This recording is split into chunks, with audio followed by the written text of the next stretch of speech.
All right, everybody. Let us know in the comments if you can see and hear us. I think that last session just wrapped up. So hopefully you guys are tripping on over here. We'll give you guys a quick little moment. Hi, Carrie.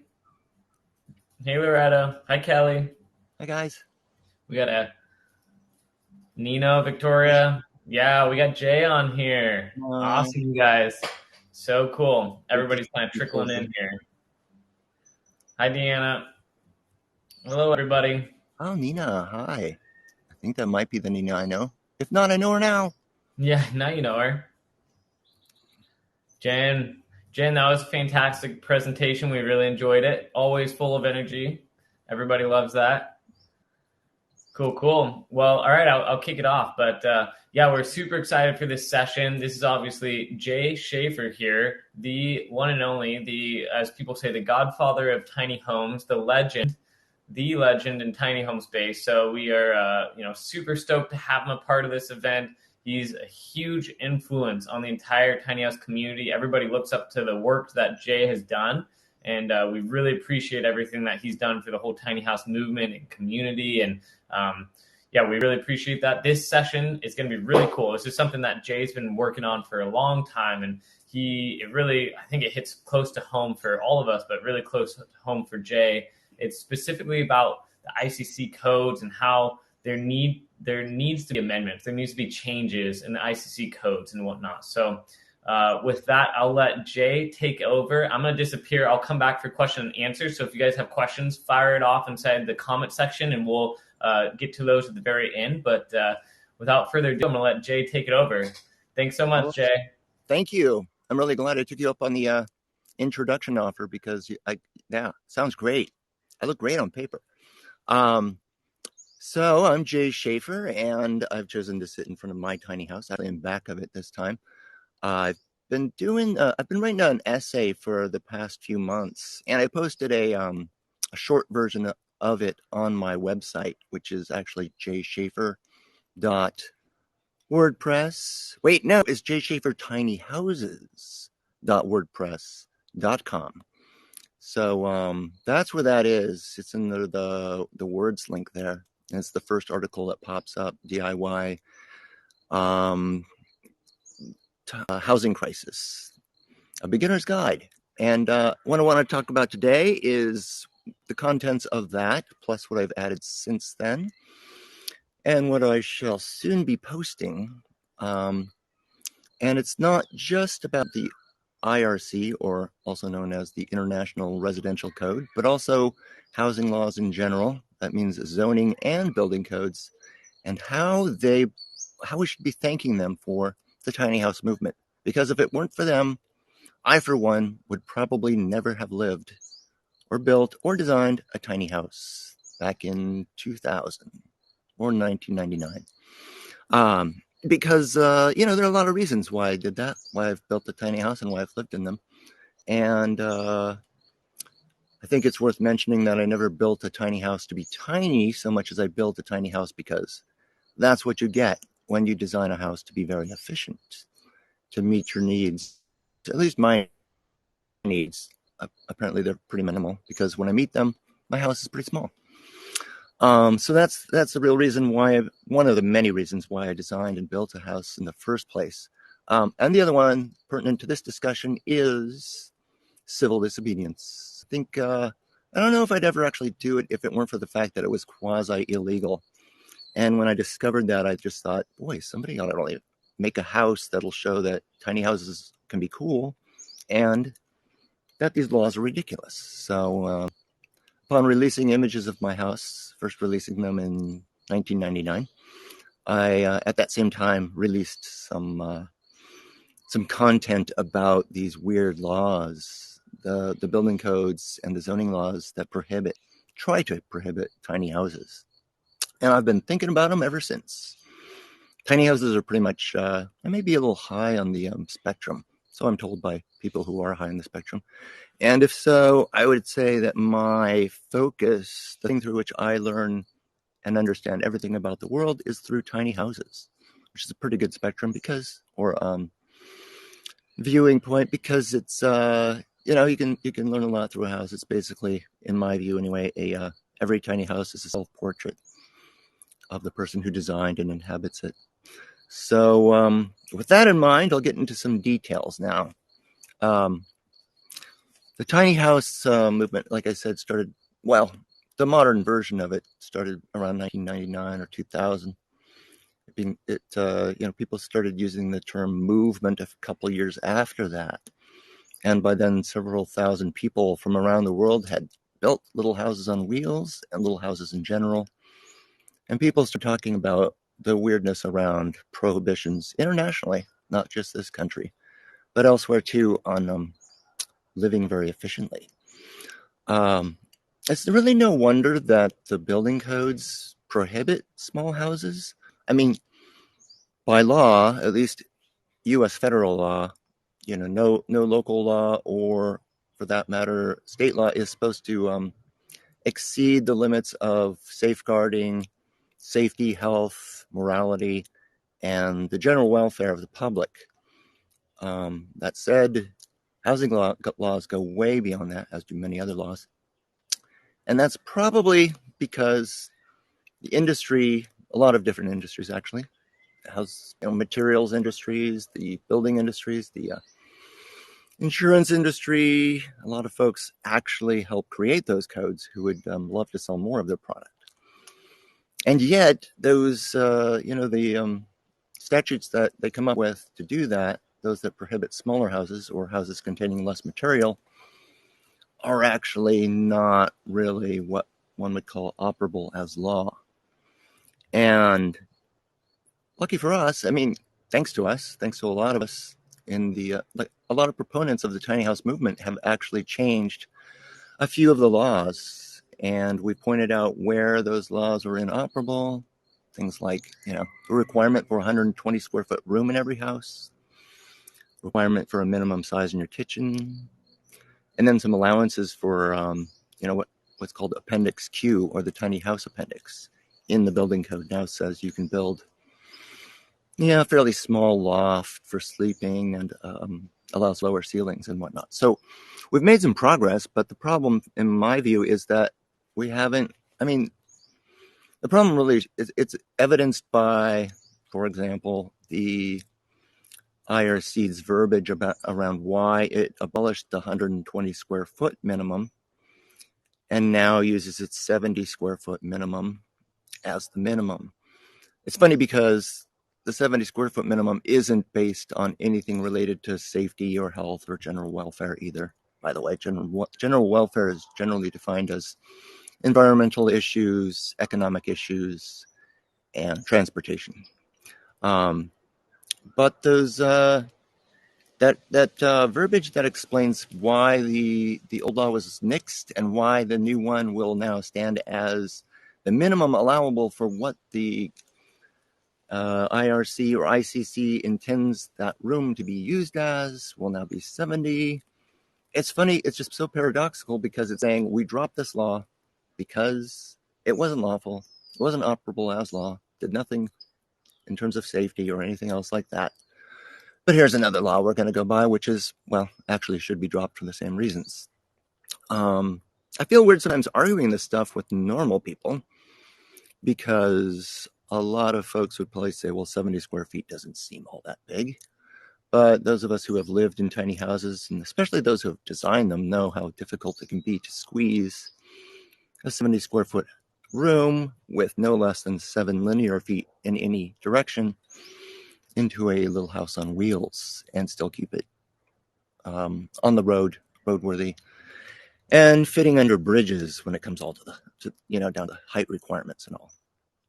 So a lot of these things, that was great. It was a great advancement to have some of these things abolished, but a couple dozen overreaching statutes still remain. I'm imagining some people from the ICC might be here today. I actually contacted the ICC earlier this week or late last week to ask that my piece be fact checked by them, but I was not encouraged. So I understand that half of the organization still seems like it's really eager to defend its remaining mess. And half of the organization seems like it's eager to make these changes that allow for true safety and health and welfare. Because, when it comes down to it, small houses are not just as good as big ones. But if you're talking safety and all this other stuff, efficiency, they're really better because a smaller span, like in a rafter or something, is safer than a longer one. And smaller house is more efficient and emits less greenhouse gases. So yeah, the current laws run counter to the law, and I think that's changing because there's this paradoxical thing going on where the clientele of the codes and the zoning laws, for that matter, they're changing. Their needs are changing. Governments, local governments, and state governments have gotten to the point after 100 years of these laws of needing a fix to the problems they've caused. And if you're looking for a reason for the housing crisis, you need not look much farther than these laws. Housing law prescribes excess, which has led to a lot of problems, including blue tarp encampments and, foreclosures and all the other stuff that has come with inefficient design being mandated. So that's been an interesting topic. It's not just 700 hours spent on one essay, but really it's been 25 years for me of looking at this stuff because while I never thought law would be all that interesting, it is interesting in terms of how messed up it can get and how its verbiage tends to justify that and all the details in between. I should say that it seems, when you read the residential code, for example, in detail, it seems like it's overreaching because a lot of its statutes are saying like you have to have this and you have to have that, and they go beyond requirements for safety and health and welfare and all that stuff. But when you look at the whole thing, you'll find certain stipulations in there that say a building enforcer or a building official is granted with the authority to interpret all of this stuff, and they can interpret it in any lawful way they see fit. So long as it meets the law, they can do that. And what that seems to do is say you don't really have to enforce the ones that are the statutes that are overreaching, but it looks like it leaves enforcers in a pretty bad position because they're just sitting in the hot seat. If they enforce overreaching laws, that may be okay, but that really can lead to color of law abuses. So if they deny anybody of their civil rights or any right granted by American law, in doing that, they could be in big trouble. Color of law can equal fines, imprisonment, or death. So it's pretty scary stuff. That's also interesting when you start looking at the details of the code. You find things like a little disclaimer that's hidden between a bunch of other seemingly irrelevant paragraphs, and that disclaimer just says, the ICC, the people who made the residential code, we're not responsible for anything that happens that may be bad. For enforcing whatever happens through its enforcement, we take no responsibility for. Another thing I found in the code that's very interesting. This one's well known, but when it started making allowances for tinier houses due to the demands of proponents of this movement, it's had trouble sticking to its storyline because so much of it isn't based on safety or anything really. So it's hard to keep one storyline consistent, I suppose, when it's not based on anything. So you've got things like a requirement for 78-inch tall doors, but you can build a 76-inch tall ceiling. So that just shows, I think, what may be a bit of confusion once you start trying to, well, I think it's good the code is trying to allow for this stuff, but it's got some cleaning up to do, and some of these remaining messes are kind of comical because I don't know There are ways to install a 78-inch door in a shorter room, but they make no sense. So I find it all fascinating. I should say also, the reason why these codes, why these sections of the code exist, seems pretty clear when you look at the history. The original codes sections of the code were written back in around 19. Well, they were published. Both zoning and building codes were published in about 1924. And it was around that time that the first housing crisis occurred. When homelessness became a thing. Within a year after that, things started getting bad. So there's a correlation there that's very interesting. It's like, and the price of housing went way up right away, which was the intention. These laws are written to keep the price of housing higher than it needs to be, and that behooves not only the industry but also governments, because a lot of governments have traditionally wanted to keep truly affordable housing out of their jurisdictions because they don't really want to deal with the people who would live there. It would seem like a headache. Now that the laws are, now that things are changing, and now that, well, I guess once you try to, when every jurisdiction in the country is saying, nobody can have an affordable house, it doesn't really give the incentive to anybody to leave that area so much, since everybody else is doing the same thing, but it just puts everybody on the street. So those laws are not working for anyone. They never really have. It's been like 100 years since Boca first developed these statutes, and it's been a big mess ever since. I think that I think it's interesting to look at virtually every other market aside from the American housing market. When you consider, let's say, the tech industry, if it had restrictions on it like the housing market does, requirements that are arbitrary and require extra materials and extra square footage, I imagine our cell phones might be the size of shoe boxes by now, and getting bigger.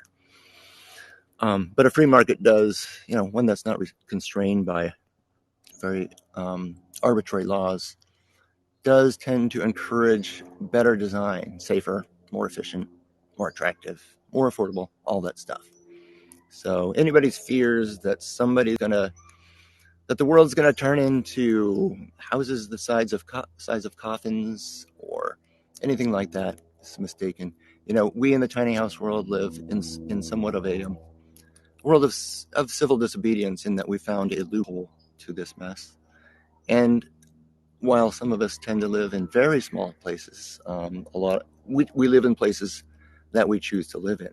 So we live in nice, efficiently designed houses that don't exceed our needs and yet meet our needs. So that's the kind of good design I'm looking forward to seeing, as I imagine these laws are going to change as governments want them to change now. And the industry itself is recognizing that there's some profit to be made in tiny houses. It's the old stuff just isn't working for anyone anymore. By the way, I should mention, just as the broad scheme of things, we'll get to questions and answers in this pretty quickly here. As far as it's just me doing like a monologue, but we'll get into more dialogue shortly. I just wanted to do this introduction, but I'm sure there are a lot of questions. One last point I want to make before going into the Q&A is it's just one example of what happens when you require extra space in a house. That can lead to, and invariably leads to, extra material, because a longer span is going to require bigger rafters and floor joists and ceiling joists, and it may require that the spans between those are reduced so you get more lumber. And as you increase the size of the lumber, you can put in more insulation, so more insulation is required, and it all adds up to, basically, it's like houses are just like people. The appetite grows by eating. Once you've thrown in a little bit extra, it seems like a lot extra becomes necessary. And that's especially true, or at least clearly evidenced, by insulation requirements in a roof, which are from 30 Rs Ours is just the unit of measure for insulation. That'd be like, 5 inches of good insulation-ish. Between 30 Rs and maybe 8 inches or 49 Rs of insulation in colder areas. And that number can vary not only depending to the climate that the roof's being built for, but also depending to some really unrelated things like increasing the price of housing. So when you look at a tiny house, well, I like to take the example of a really small space, and some of them aren't any smaller than tiny houses. Consider Apollo 11's space capsule, which was designed for re-entry into the Earth's atmosphere. In other words, it was designed for temperatures lower than 200 degrees Fahrenheit in the shade to over, what would that be? 2,690 degrees Fahrenheit upon re-entry. So, it had less than 19 Rs in the walls. So apparently 19 Rs, much less than is required in a house roof, is okay for that temperature, those extremes, but not okay for a house. And I should say that a smaller house may require less insulation because, we would know as tiny house people that once you reduce the space, when you get it way down there, like my house back there, I actually heat a lot of that house with my own body heat, and then I use a candle to do the rest. So it doesn't take much. And once you start adding in more insulation than is necessary, in this case, I would only need about 10 Rs. Then you start those energy efficient materials become very inefficient because they require construction cost or production costs. They emit a lot of greenhouse gases in their production. There's transportation to be considered. There's space to be considered. If you're designing a small house, it's very frustrating to feel that you would have to stick in another 4 inches of height just for some insulation that's unnecessary and costly and ultimately inefficient, especially if you're an efficiency geek like I am and like a lot of us in this world are. I guess I feel like I do a lot better with this stuff when I am in dialogue with people and can see at least one other person's face.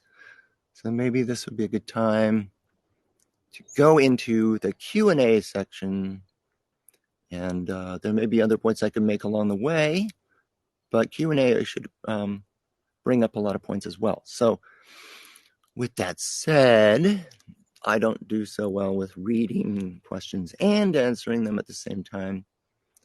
So I think somebody else is probably going to end up doing that for me. There he is. All right, I'm back. Thank you very much. You're welcome. You've been giving us some. It feels so much better.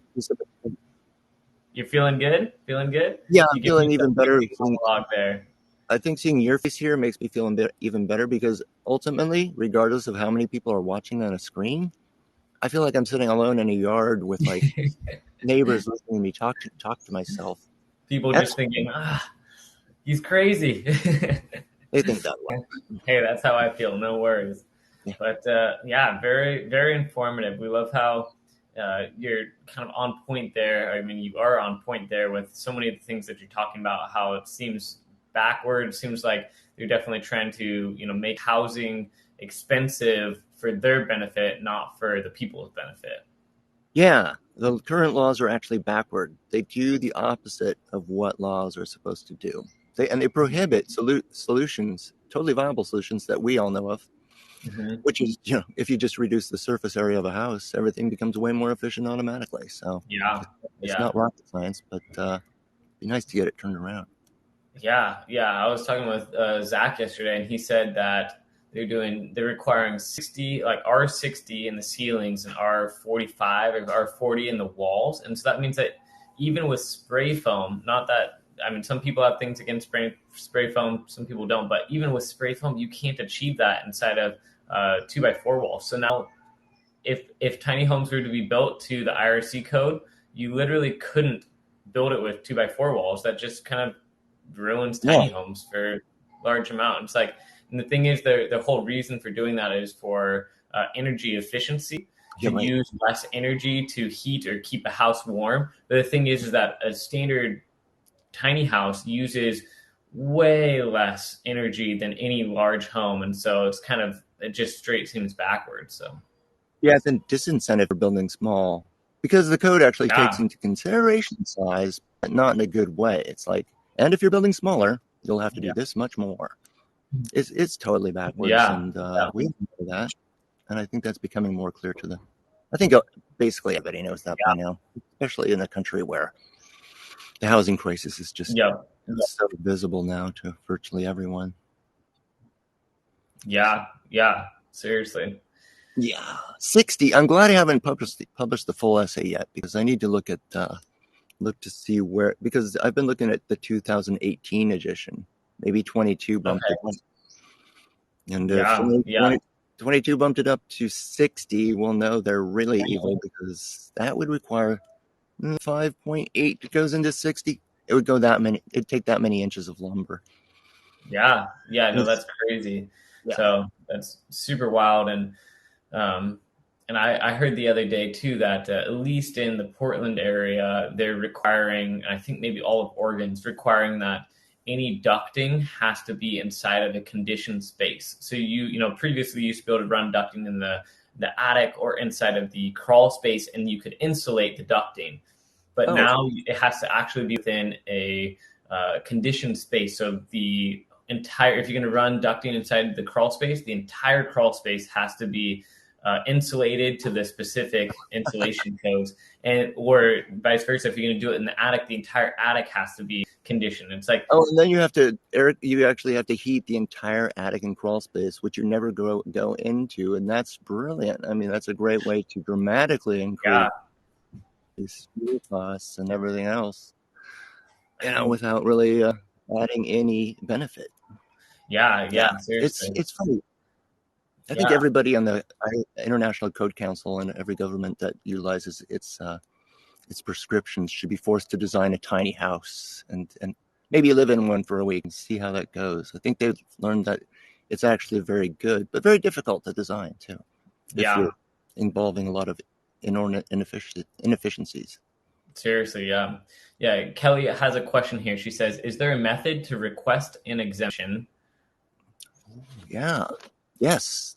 Thank you, Kelly, because this is an important point. I knew there would be points. I only have one page here. I only have a few marks on it, but I knew I'd missed some points because I haven't been looking at it much. This is the key. You went straight to it. Brilliant. So the IRC, like a lot of bodies of law, contains a lot of overreaching statutes. But if it's read in its entirety, it contains some things that may make it operable as law. Because, as I did mention, there are ways for a building official to make it okay to build a sensible house. Basically, a building official is left with all the authority and all the responsibility, which is great in the sense that these people actually could change the world.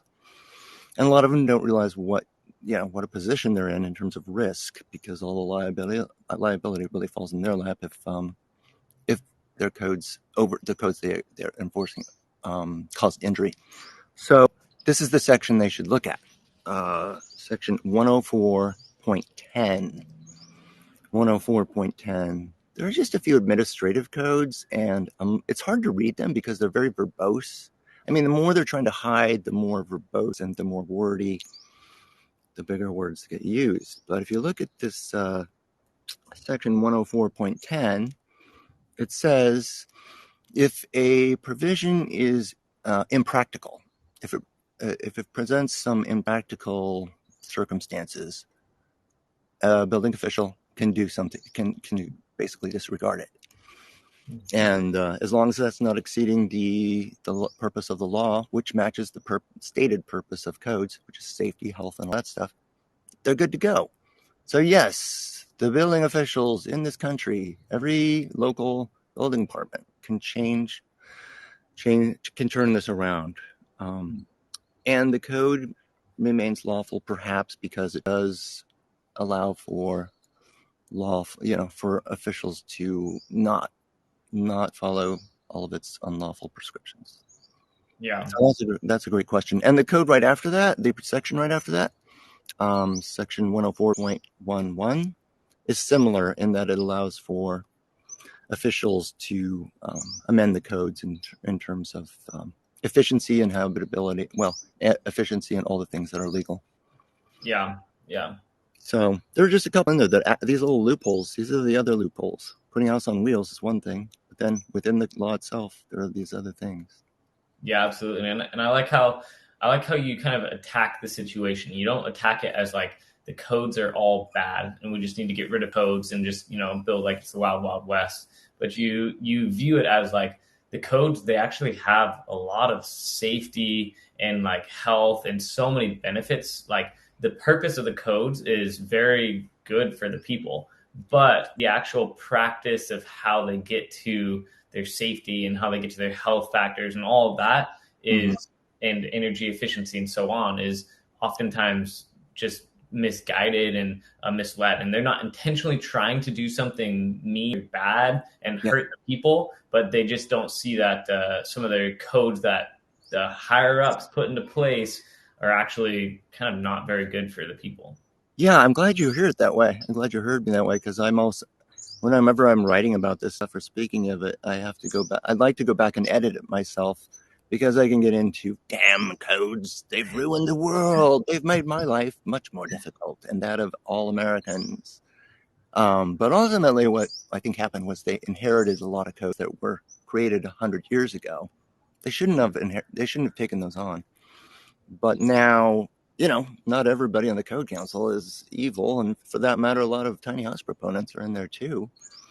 They're just having to deal with a lot of bad prescriptions, and they're, in their verbiage, there is some backpedaling and some weirdness around trying to defend the existing or what mess remains. So, more power to them to work in the right direction. Yeah. It seems it's kind of like trying to sail upwind versus downwind. Seems like they're trying to do a little bit of the harder work of sailing directly into the wind, which is like kind of defeating the purpose. So, yeah, I think, I hesitate to list off all the provisions that are clearly overreaching because there are probably a lot more I wouldn't even know about because there are a lot of provisions. But I think I think they should hire somebody, pay them a lot of money, and that should be me to go through. Yeah, I agree. I second that. Well, if you need a referral, we're right there. Basically, anything that says you need to build bigger and more is something that raises the red flag. Yeah. Can we get like a petition going or something? I'm sure by now, I mean, for one thing, the tiny house movement has provided this ginormous post-occupancy report around how, no, these size requirements aren't for safety. Nobody's dying because a tiny house is inherently unsafe, Yeah. So I have kind of a question. I'm not sure if you know kind of the ins and outs and details, but obviously you are much more focused on tiny homes on wheels. But do you like you like things on foundations, and do you have you just like the ability to kind of travel and whatnot? Is that right? Oh, I love it all. Actually, I'm just as into tiny houses on foundations. Okay. I think I do have more of a thing for like wheels and pontoons, and I do like a little bit of portability because then I don't have to move away from my house at any point. I mean, my house could easily go on a pontoon platform. I would love to still, the village of my dreams at this point anyway.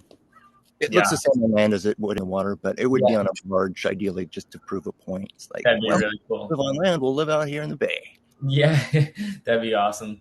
So then, I guess, what are the codes or the restrictions of being able to kind of buy smaller home? Like, let's say you do a tiny house community and buying individual small, tiny lots that have small homes on it, because you're going to maybe put 20 homes in this half acre lot or something, and so each slice is going to be really tiny. What are the restrictions on that, and what do you see as like the best way forward? Does it need to be like a condominium type of sale and keep the whole thing as one big package, but it's condominium? Or do you think that there's a really good solution to kind of make them individual lots and it's just like buying a normal house anywhere? Yeah, you're talking about zoning stuff now. And I shouldn't assume that everybody knows the difference between zoning and building codes, but Building codes are about the buildings. Zoning is about where you put the buildings and how you use them there. Yeah. And along these lines, my favorite examples come from places where things are really messed up. California is home to the world's largest homeless population per capita. I mean, it's really bad here. I mean, if you go into Oakland or Los Angeles, oh my gosh, there's the capital of all homelessness everywhere. Mm-hmm. And so these places just not many years ago, less than a decade ago, I mean, there are videos of them condemning tiny houses and Mm-hmm. hauling them off to storage lots because they're unsafe. And I mean, they're great quotes. I'm going to use them in a video someday. I think it'd be very comical. Your house sucks, as they walk through these developments for homeless vets. But California has now, because it sucks so much, it has been so draconian in its use of the laws, has now turned around and is backpedaling like mad. So it's using something called it's allowing for things like cottage housing ordinance, which is a zoning ordinance that allows you to take existing zoning laws in an area and just overlay it to break up a lot into more parcels. So if you've ever heard of Ross Chapin or Chapin, Yep. Chapin, I love the guy. Yeah. I can't pronounce his last name, but he did a book called Pocket Neighborhoods. Yep. And I've met him, and the idea is great. Just make pocket neighborhoods on lots where a McMansion would exist. That stuff. With a lot of other laws are being changed, and California is trying to crack down on municipalities for not allowing for affordable housing now by allowing backyard granny units and smaller houses all around. So there are good ways. Look at California's new laws for increasing densities, and that's where a lot of the answers lie. Not to mention every other country that actually allows for such stuff from the beginning. Yeah. Yeah. Yeah. For sure. Oh, okay. That's very cool. Yeah. Like the cottage neighborhood type of layout type of thing. So yeah, I love that stuff. When I do a site plan for a tiny house village, it's usually I think of like a single lot oftentimes, because infill is a great thing because you can use it's nice to stick a village in the middle of town so everybody can use the grocery store that exists instead of having to build your own Starbucks way out in the boonies. Yeah, seriously. Yeah, way better that way. I'd say. Very cool. That's the problem with the barge idea. It's like we'll have to have a Starbucks out there or something. Little ferry. Everybody will have to have their own little dinghy that's powered by a scooter or a little garden out there. Yeah. Cold farm. That's the way of the future. Yeah. Be very cool though. Yeah. Awesome. Okay, let's see. Kelly was also wondering, is there a specific response session that would allow us to challenge laws not based on health or safety? Or, a follow-up question would be ones that are based on health and safety and kind of challenge their ways of thinking, how they achieve it. Yeah, I think I get the question. Or maybe I'm just wishful thinking because I have an answer, and whether it's the answer to the question or not, I don't know. But I do know I don't want to become like, I do certain things well. Hyper-focus, I'm great at. I can hyper-focus on creating an essay or a tiny house design. But you can go become a member of the ICC, apparently at no cost from what I've read. And as a member, you can propose these changes to the code. And sometimes I feel bad about not just going that official route and bitching about it instead. But that's the way I know how to do things. Once I get involved in I don't work or play well with others necessarily when it comes to these bureaucratic processes. So I just try to point it out in an essay and then hope somebody else will go in there, as has been done in the past, to try and change things. It tends to work. Yeah. Also, I think sending this essay to some people who have a voice will help. Yeah. Like they say, the squeaky wheel gets the oil, right? Right. So, I think everybody's squeaking a lot. Yeah. We all should squeak a lot about this because that's what got the first laws changed. Yep. Nothing very cool. Yeah. Yeah. So ideally, you think that it would be best to have tiny houses on wheels, kind of built to the IRC code, and would it be then dictated by like the local authorities, or how would you still have like DOT? Would it still have like a license plate and DOT insurance and whatnot, and they'd kind of overlap there? Yeah, I'm not sure what the details would be. I mean, when I start thinking about that stuff, I'm like, that's an in-house problem for government. It's like Yeah. we shouldn't have to worry about whether putting wheels on a house muddles things between the IRC and Mhm. the codes for travel trailers, because that's not really our problem. The code is supposed to allow for anything that's safe. And by the way, the IRC isn't really specific about what kind of foundation you need. Mhm. So long as wheels can be proven as safe, they should be okay. Or pontoons. And both of those, I mean, every time we look at the interstate or any Yeah. you look out on the road, it's clear to see that wheels are safe because these things are taking seismic forces bigger than any earthquake I hope bigger than any earthquake that will have in my lifetime or our lifetimes. Right. It's, the claim there may need to be tie downs, just like mobile homes, which are another example, as are the tiny houses, of how safe this stuff is. But I don't think there should be all that much distinction between the ones on wheels, the ones on foundations, and otherwise, because ultimately, if it's a house and it's safe and efficient and all the things laws should be governing, then we shouldn't have to jump through hoops trying to show people why it should work. Right. I We've could already see. done that, so yeah. Yeah, I could see that they probably have an issue with the like the property tax as well there, because obviously they are gonna, if it's on wheels, then that poses that other layer of like of. But again, like you said, it's kind of like an in-house debate. Shouldn't be something that Yeah, restricted from, and they should just figure out a solution to it and not just like, that's a problem, let's just stay away from it. And it's like, no, like just because it's a problem doesn't mean you stay away from it. You are like, the government should figure that out, not us. So yeah, totally. I mean, I moved to Sonoma County, California, because I figured this would be like the epicenter of the tiny house where things could change because it's so bad here. Because it's so expensive here. Like you can't, yeah. it's just ridiculous house prices. I couldn't live here if not for my tiny house. But Yeah. it's all coming to a head, and this county is now considering allowing for tiny houses on wheels. In fact, a city just 8 miles from here, the biggest Mhm. one in the county, is now allowing for them Oh, because it has to. At a certain point, things have got to give. yeah. So I never meant to become part of the problem in terms of borderline homelessness and all, but that's what happens here. Working Mhm. people living in their cars or living illegally or quasi illegally in order to survive. Yeah. Yeah. And when that can continue or the government can change. So that's the Yeah. way to. And then some tax could be collected because otherwise people aren't counted. Yep. That's true. Yeah. All right. So we have a question here. It says from Susan Krasnow. Jay, the question is, Jay has experimented with different building materials and methods. What's on your radar lately? That's my favorite question lately. I thought the other one was, but now this one is. I guess it changes by the minute. But because I love designing, I'm an efficiency geek, so Yeah.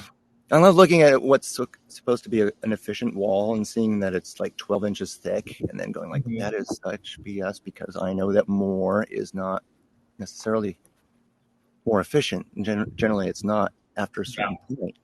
So how Mhm. thin can a wall be to be efficient? That's when a wall, roof, and floor, for that matter. At currently, my house is my favorite in terms of all that stuff because I am it's very somewhat unconventional in that I did a hybrid SIPS design where the foam board is unbroken mostly by framing. Yeah. There's no thermal bridging through the pieces of the wood. Yeah. It's pretty much continuous, and then the framing is actually on the outside of that, which creates an air gap. Most of it's actually on the inside in the form of cabinetry. Okay. So the structure is provided by the cabinets and stuff inside, and a few boards in an airspace outside, which creates an airspace for shade and venting, and works out great. Yeah. Very And interesting. a reflective foil barrier, I was kind of skeptical about that for a while, but it seems to work. On the inside or the outside? Actually, either side, as long as you have an air gap next to it, because otherwise it just conducts heat. Yeah. Okay.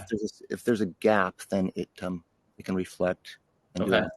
Interesting. Yeah. Yeah, yeah. You look at those blankets for emergencies, Yeah. protect you from the cold. Uh Just huh. foil. Yeah. Yeah. If it works there, why not a house? Yeah, true. Yeah. Very true. Yeah, Lindsay Wood was kind of working a little bit with that material that kind of like like stored the heat or the energy and basically kind of like kept your house at a way more steady temperature. It's kind of like what they use inside of like Yeah. delivery, like pizza delivery, that type of thing. It was that type of an idea, but very similar. That, yeah.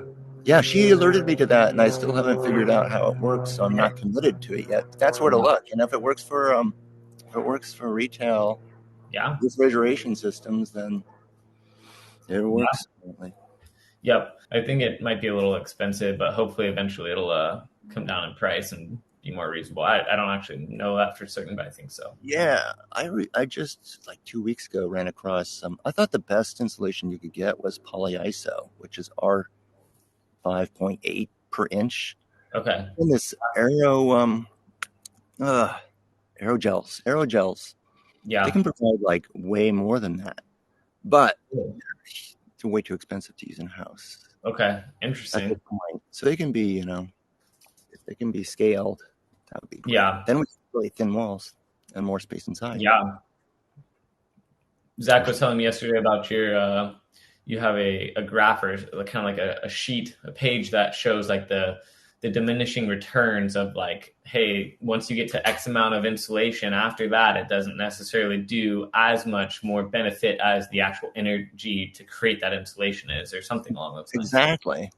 And the calculation's kind of complicated as far as I can tell. But you know one thing, the prescription right now, the legal one, is way, way too much. Yeah. 49 hours in anything, especially, well, at least in a small space, That's what I was going to say. Yeah. At the very least, in a small space, for sure, it just doesn't make sense. It should have like different thresholds or energy requirements. Zach was saying that there was something that was very close to getting passed of like, hey, kind of like the blower door test, but instead of like for air leakage, it was like, hey, how much energy does it take to maintain your home at a certain amount?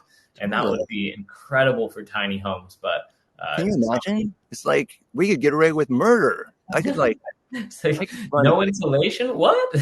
right. Because the little spaces are more efficient. So yeah, I think it should be a threshold. I think it should be based on how much energy is saved in total. Right, because it's like at the end of the day, kind of that's what it, in my opinion, it's what it should break down to. Like how much energy does each individual person take? And when you're in a tiny home, each individual person, let's say you could do 1 or 2 people in a tiny home, way less than 4 to 6 people in a standard home. So yeah, per occupant and a climate, and then also lumber size should be thresholds, because if you have to go bigger than a 2x4, like you said, then you've got a lot more embodied energy, and that's just it can be a real waste. It can make a tiny house very inefficient. Yep, and we've done a lot of just standard back in the day, like 10 years ago. We were doing just standard residential construction. We did framing and whatnot, and we were always told that the house is totally fine with just 2x4, like a standard normal size home is totally fine with 2x4 walls, and that's how they were historically. But they switched to 2x6 just for insulation, just for that extra insulation.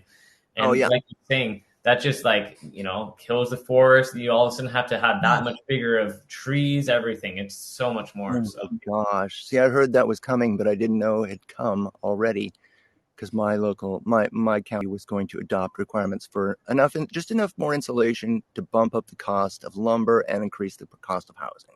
So it's like, I know what you're up to, Yeah. Crazy.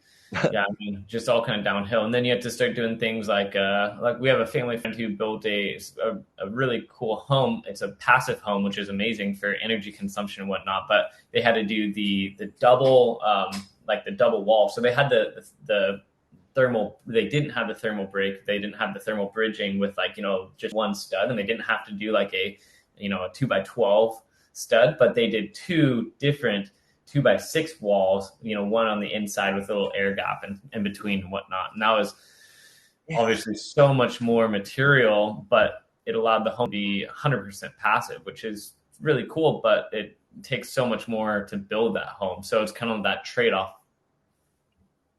Yeah, I really think you had a point. It's like there shouldn't, if this wasn't your point, it's my point, but there shouldn't be finite prescriptions. There should be allowances for if it's more efficient in the end, fewer emissions and all, then it's good.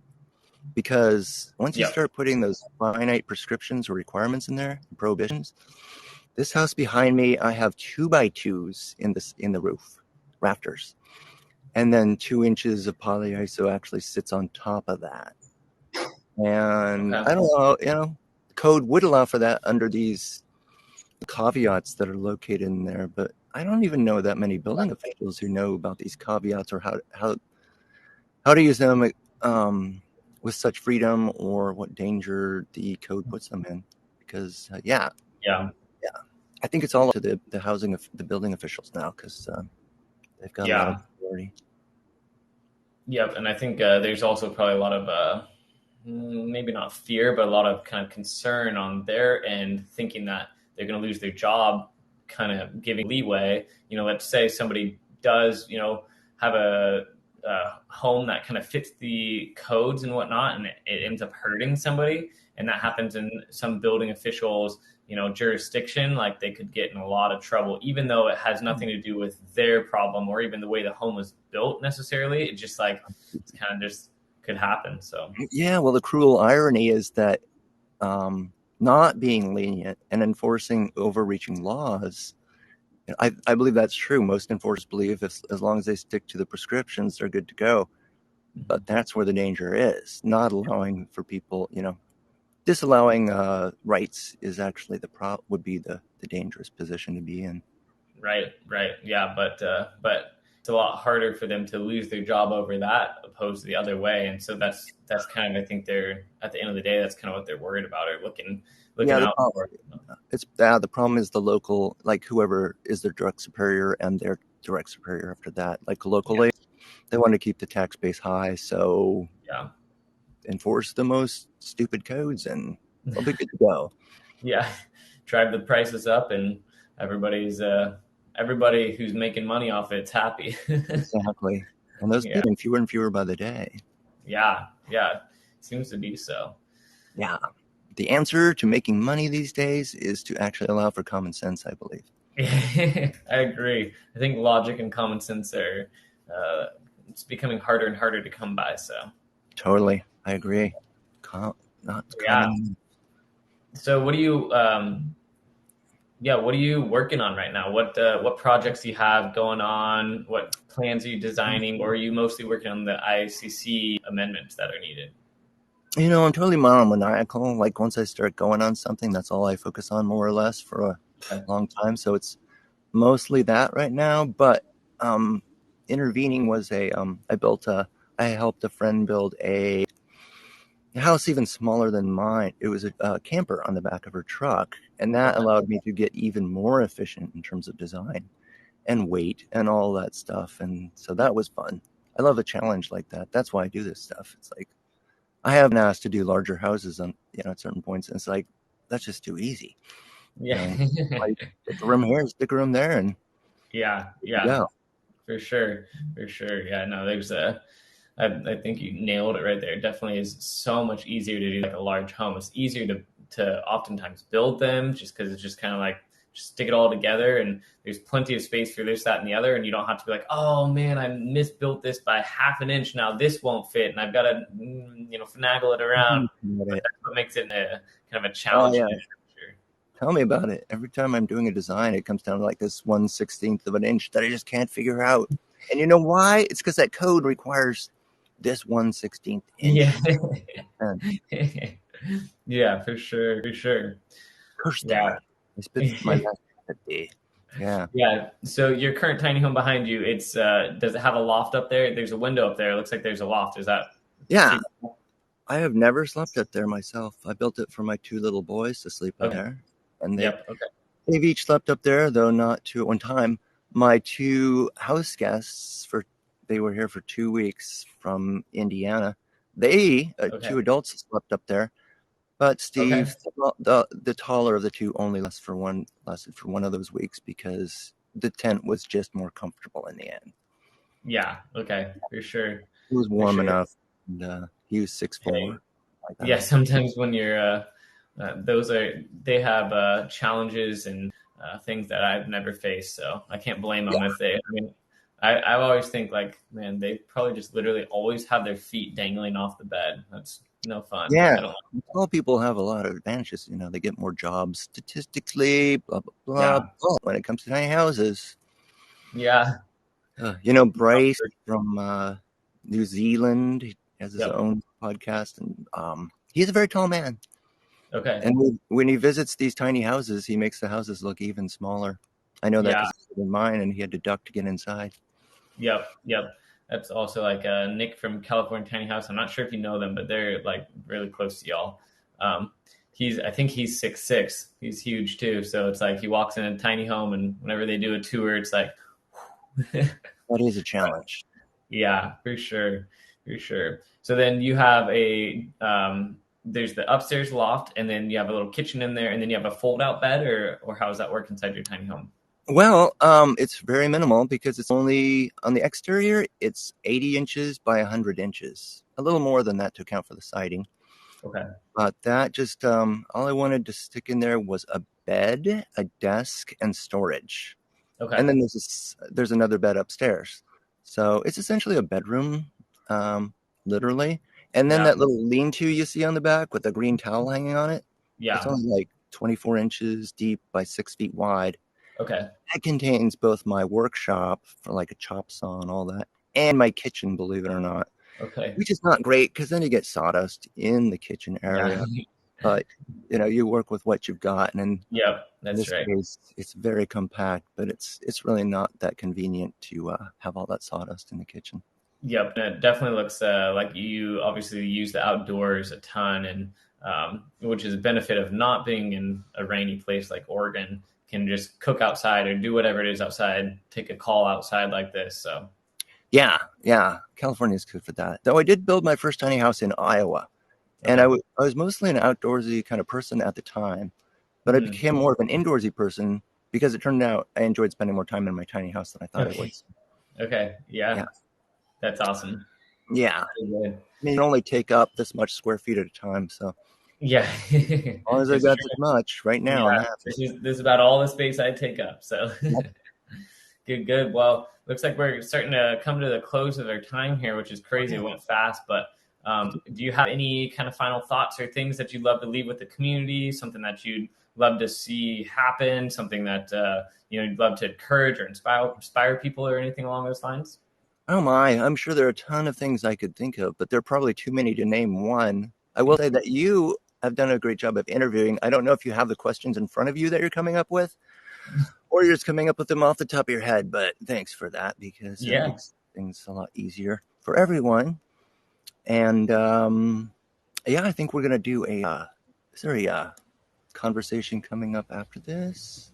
Is that I, true? I don't think there's anything after Not today. this. Zach wasn't able to make today happen and whatnot, so then we yeah, don't have anything going on after this. But there is actually the speed networking. It's called like the cocktail hour or whatnot, and Oh, it's basically like kind of networking where every 5 minutes you get matched up with a new person and you talk with them, and then you'll get switched to a new person, and the community's been loving that and whatnot. If you're willing I to did. jump into one of those, they'd love that. I did that last time and I loved it. Okay. It's like Yeah. you get to talk one on one with some of these Yep. people. Yep. And you only have to do it for however long you want, but I'm sure there's a handful of people in here who'd love to hear what you have to say and kind of bounce questions, ideas, topics, all that by you. Oh yeah, I would love it. So I think I'm going to stick around for that as long as I can figure out the technology. And what is that Yeah. technology, by the way? Just so What everyone, is it's just what is it? yeah. It's Do I just click on the next event? Yeah, you just click on the next event. So it'll be right where you clicked on the place for it to like join or preview your session right there. It'll just be the next one down. It'll probably say on. It'll be within the ongoing session because it should all it started right at this time, so it was Oh, scheduled automatically. So it's been um, very good. I'm very happy to be here. Always, well, you do we're good. always happy to have you. It's always super awesome, and you have so much just knowledge, and you thought through it, and you're really well spoken on exactly how things need to change and what's wrong with the current system and whatnot. So Oh, that's good to you hear. I always never know if I'm rambling or not, so it's good to hear. Yeah, True no, enough. Just say that. I'm happy. Thank you. we always appreciate it for sure. It's inspiring, definitely. Well, absolutely. It's been a pleasure for sure, and we'll see you next time. Everybody's gonna enjoy it, and then hopefully some people will get to have some good conversations with you here Yeah, coming that'd be up in fun. the cocktail hour. I'll have a social life for once, perhaps. We'll see. All right. Thank Awesome, you. Jay. Well, thanks so much. We'll be in touch. All right. Take care. Bye bye.